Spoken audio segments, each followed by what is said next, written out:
Siahang Mashko. 4-betting. He is a little value heavy with that. So we just hope he has it and don't go for the trap. Queen 8 is close. If someone not 3-betting enough in the small blind, that should be good enough. 8-6-6, definitely mix heads up already, and 3-bet should be even more of a mix. Actually, I prefer betting against him. He will be kind of face up. It's obvious that I will never trap anything against the recreational player here. So I want to keep my range together a little more, that he cannot like make use of me being face up on later streets, and just has to fold if he has nothing now. That's my big benefit now. Unfortunately, they both call, and this is really one of the worst turn cards in the deck for my hand, not for my range. That's fine. Check and maybe win against pocket 5s and 7-8. Still haven't seen a bluff from that guy. He seems to be super nitty. Not only talking about that little session now, but played him a little. Yeah, obviously he could have 3s, 4s, 5s, but I just think he has it, and I'm not going to make crazy catches here in spots where I'm actually protected. Sucks. It's, got a call here, but it's this is kind of throwing dead money into him, like him c-betting here. And I mean, now the straight card helps me a little, that he might shut down sometimes, but coming from under the gun, betting against 2 players, I'm pretty much just drawing 2 trips and 2 pair here. And the occasional shutdown from his side. He checks back lots of ace-x actually. So I think my hand, could it block? I think it can block. I rolled a bet this time. Well, he's just from under the gun. He's just c-betting range here against 2 players. Like, I didn't expect him to have king-jack really. That's why it's slightly too thin. And I thought about like kings and queens. Obviously like more hands that beat me that are not an ace. Here now, checking to this guy. I don't want to have 3 streets with that hand, so yeah, I still want to keep control of the pot, and I actually do that by like having a chance to for the check. 3 is not perfect either, so I go for another check and try to get 1 large street later. And this is now. Let's just go pot exactly the sizing we want to have. More would be a little too greedy. And maybe our pocket queens are doing their job. Yeah, sometimes just flatting. I rolled a 4-bet though. Yeah, let's see. I go with that size here. King here. Can use both big or small bet. Definitely betting here. I'm going with a small range bet. Okay, this is more of a call and some 3-betting, and this time 95 gives us a pretty clear call. So we'll play a little post flop. Yeah, let's see. I like the jack high board to start with, the door card jack, but now the king is obviously not perfect. He has aces, ace king that beat us, pocket jacks beat us. Obviously lots of other stuff as well. We have an easy call now. Hope for the freaking turn check. This is a very good card. Takes away some ace king, takes away king queen of diamonds, doesn't exist anymore with that blocker. I mean, we had the blocker to that. Obviously the king x of spades do not exist anymore. And now we have the option to either bet and take 1 street of a jack now or check back. I think going all the way is too greedy. Still lots of king x he can check. Aces he can check call and always check call down. Just thinking about which sizings to use. There's no upside in letting him to draw to anything that still pays me then. So actually I'll go half pot now and mainly check back river. King 10 again here. That scenario, someone limping, that guy ISOing. Okay. Boards are not really going our way so far here.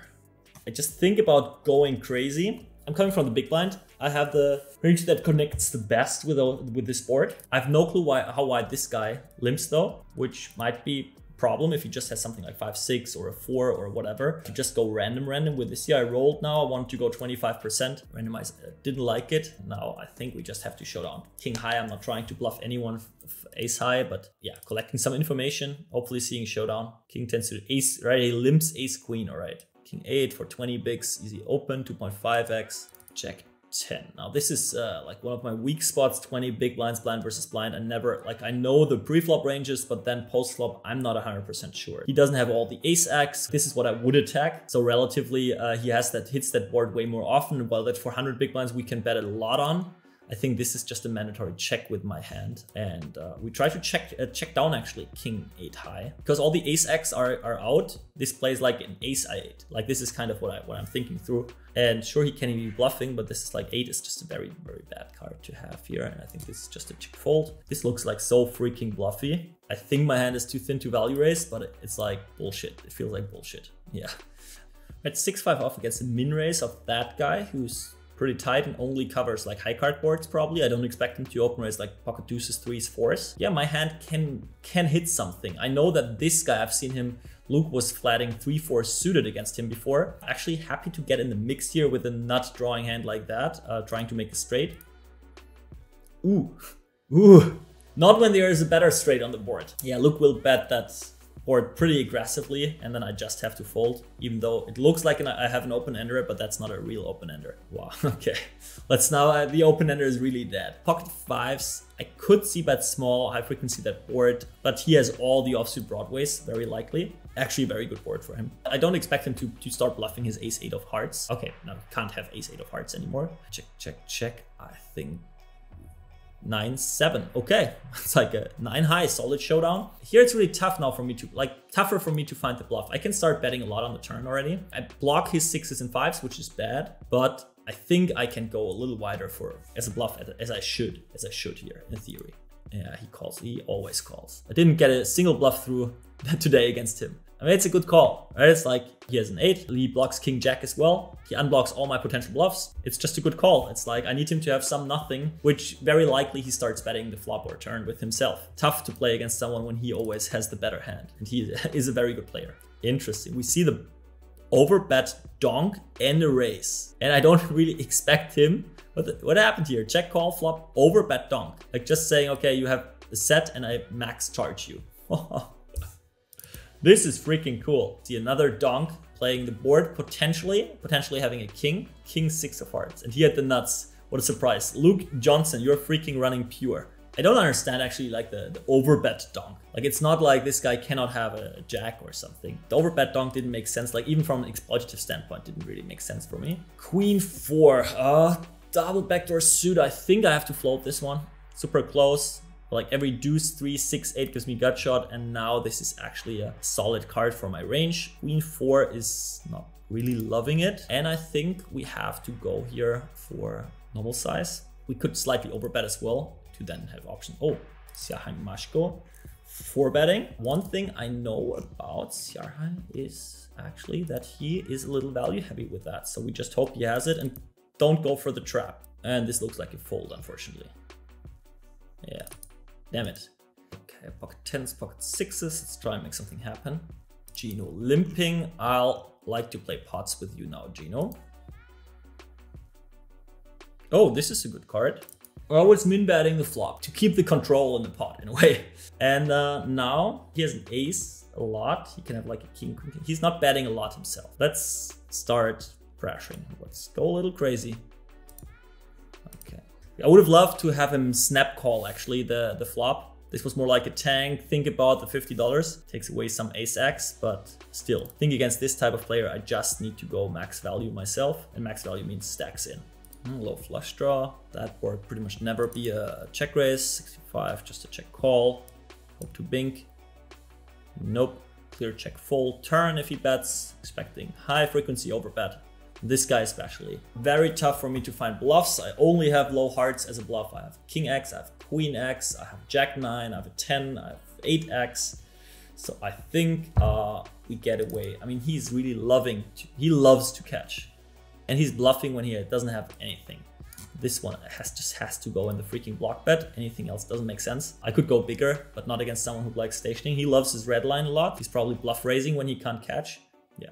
Expecting that a lot with lots of hands. He can have ace jack. He can have jack 9 sometimes. He can have any weaker king. And I'm block bet re-raising quite a lot. I still like, this is the one nut low I'm having. I need to hope for the last bit of full equity, and I obviously can't do anything, even though I know that he's very full of shit here very, very often. Just tough to play against good players. Very tough. It's like such a difference whether you like even out when you're winning, you're losing. And like there are some people who just who go for almost every pot and then they pay you off big time, obviously, when you have something, right? If I go here for the re-raises and so on. Oh, 7s. Hello? Then that can be pretty cool. So I'll start off with a big bet. I think in theory could even go bigger than that. That is correct. I play that. I take some low pockets with hearts. I can have ace jack. I can have pocket 7s. I can have 10-9 suited. just because I'm flatting quite wide with that guy behind. I don't have like 7s and 8s and 6s only. And yeah, he obviously can have Jack X, Ace X, King Queen, King 10, all kinds of random flush draws. A little loose here with that guy on the button who is pretty tight, so I'm open raising a little looser here from the cutoff. Ace 7 off, usually not in there. 10-7 obviously first in here. We can range bet that board. Obviously we can check some as well if we want. And pocket queens against under gun. We'll mainly 3-bet, sometimes just flatting or sizing.